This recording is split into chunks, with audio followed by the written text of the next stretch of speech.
Today's video is brought to you by Dollar Shave Club.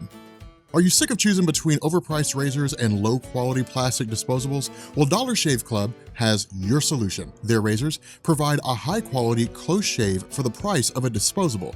DollarShaveClub.com delivers amazing razors right to my door for a fraction of the price that I used to pay.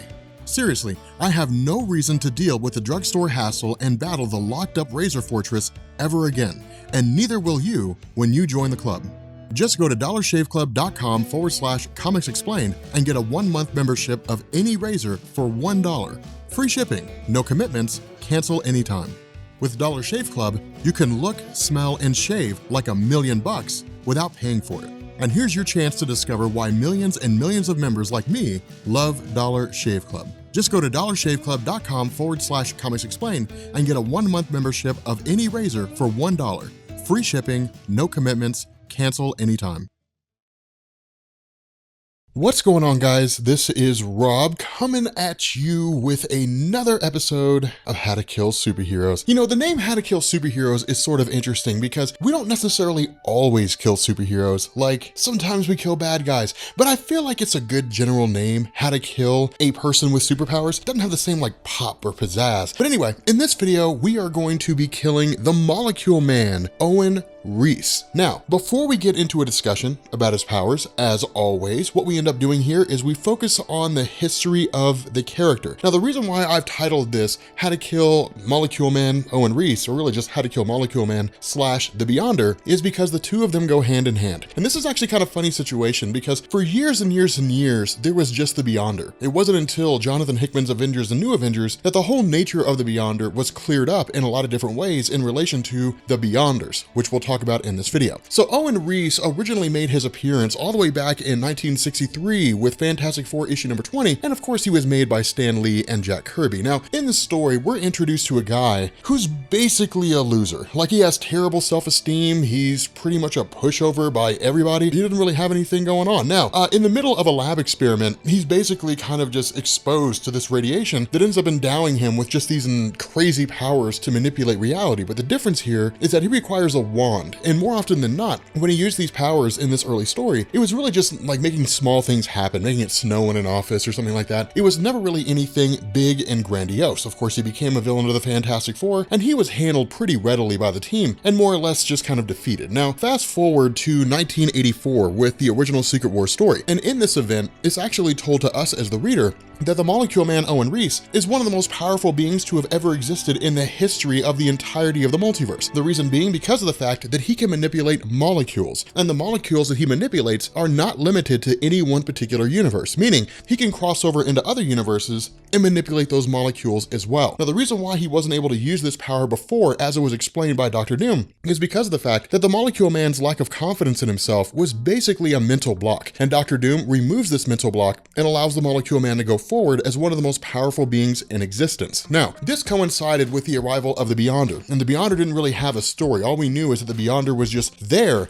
and had an insane amount of power, although we didn't really know how it worked. This eventually lasted until 1988 with the Fantastic Four issue number 319, I think it was. And this was basically a story that dealt with the Secret Wars number 3, more or less. Secret Wars number 3 was supposed to be a great big huge story, but it ended up just being like a 1-issue story in the Fantastic Four. And what we ended up finding out here was that when the Molecule Man was originally exposed to his radiation, what it was the energies of a cosmic cube. That when the Molecule Man had performed this lab experiment, he had basically opened up a portal to the realm of the Beyonders and in turn absorbed part of that energy into himself. What was originally supposed to happen is that the Molecule Man was supposed to have some kind of a containment device, usually in the form of a cube, and that energy would be controlled or contained within the cube. The difference here is that because Molecule Man absorbed some of this radiation, some of this cosmic energy, more or less, the other half of the energy basically went out into the universe and eventually became the Beyonder. And so ultimately, the two of them were effectively the exact same thing, split into two separate beings. And this eventually led to the idea of the Beyonders. But even then, their information was very scant and it was very limited. Fast forward to Jonathan Hickman's Avengers and New Avengers, and what we ended up finding out is that the original Beyonder that appeared in the first Secret Wars was basically a child. In comparison to the power of the Beyonders that existed in the Secret Wars story, or at least in the lead up to Secret Wars, the power of the original Beyonder was just that of a child. I mean, he was still as powerful, but he didn't know how to use those powers. Molecule Man Owen Reese was was basically on par with the Beyonders themselves. He was just that wildly powerful after learning how to use his abilities. Now, the biggest issue with this is that it creates one heck of a caveat, because then the question becomes, how do you kill a guy who can basically control everything in existence anywhere, and at the height of his power was second only to the one above all? Well,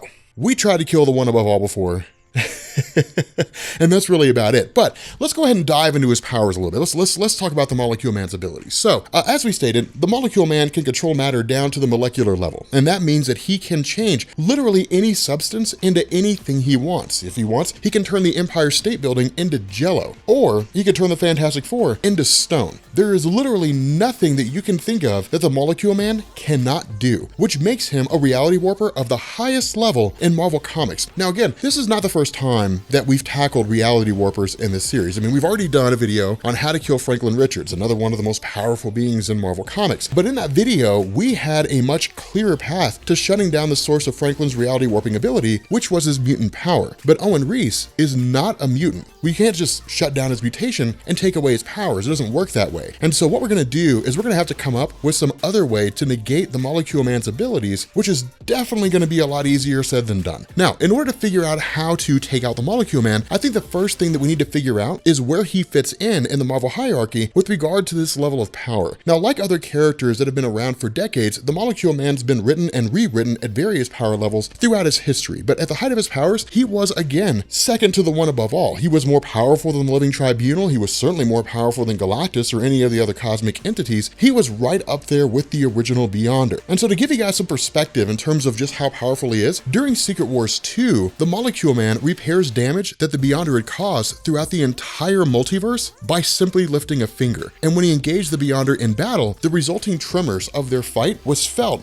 all throughout every single dimension. He's withstood a blast from the Beyonder that's produced enough energy that's said to be powerful enough to destroy billions of dimensions. And Uwachi the Watcher even remarked that Owen Reese would be capable of destroying the entire multiverse if he chose to. And so the question becomes, again, is it possible for us to kill someone as powerful as the Molecule Man? Well, ultimately, I think the answer to this is yes. We can kill the Molecule Man, but doing so will probably be the most daunting task that we've tackled in this series, other than the one above all himself, so it's not really going to be an easy thing. But the first thing we have to remember is that the Molecule Man, despite having insane reality warping powers, is not technically invulnerable. What I mean is that while he could turn a bullet into dust before it hit him, if he was hit by the bullet, it would affect him just as it would affect any other human being. Furthermore, Molecule Man has no superhuman physical attributes like strength, speed, or durability. Those are all things that he can give to himself because of his powers, but they're not inherently available to him. And so this means that technically Molecule Man can be killed in any conventional way. But this does not solve our problem, as we still have to deal with the fact that he could turn us into a pile of dirt or simply vaporize us the moment he senses an attack. So how can we do that? Well, as it turns out, the Molecule Man does have a weakness that we can exploit. When the character was originally introduced, it was believed that he was only able to manipulate inorganic molecules, meaning that he was unable to control anything organic or anything that was alive. Now again, as it was later revealed, this limitation was actually a symptom of his own insecurity. He just simply didn't believe that someone as insignificant as himself could control reality. Then of course, as we stated, Dr. Doom basically removed these mental blocks, which allowed him to control everything. And so with that in mind, it seems to me that the best, and really the only way to get around Molecule Man's reality warping ability is to try to prey on those insecurities. And to do that, we're gonna need a telepath. Now luckily for us, we have several of these high-level telepaths at our disposal in the Marvel Universe. We've got Charles Xavier, we've got Emma Frost, we've got Jean Grey, the list goes on and on. So if we got one of those telepaths on board, which I can't really think of very many that would be willing to attack the Molecule Man, but if we got those telepaths on board, then I think that we should be able to do one of two things. Either we can plant enough self-doubt in Molecule Man's mind so that he can no longer exercise full control over his powers, or we can just shut down his brain and attack him while he's in a comatose state. Now I think either of those have the potential to work, but the latter of those two seems to be the most likely to succeed. I mean, it's not the most honorable way to defeat someone. I think that leaving the Molecule Man conscious is a dangerous proposition, even if we are able to shake his self-confidence and interfere with his powers to some degree. And maybe you think that using a telepath is a cheap way to get a victory, but really, unless you're the one above all or the Beyonder, your path to defeating Molecule Man is going to be a very narrow one. So I don't think that we can afford to be choosy in this particular circumstance. But the fact remains,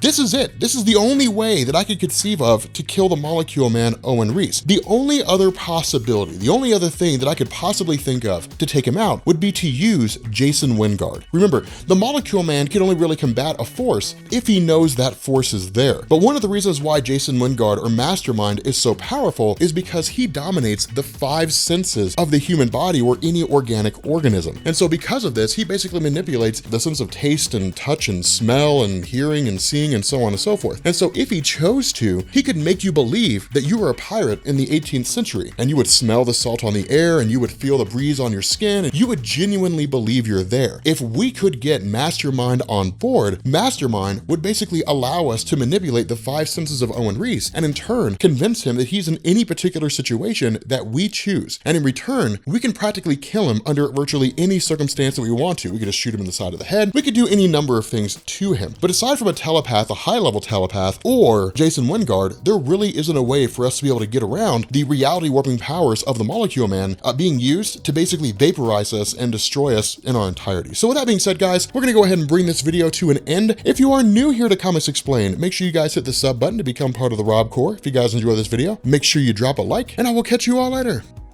Peace.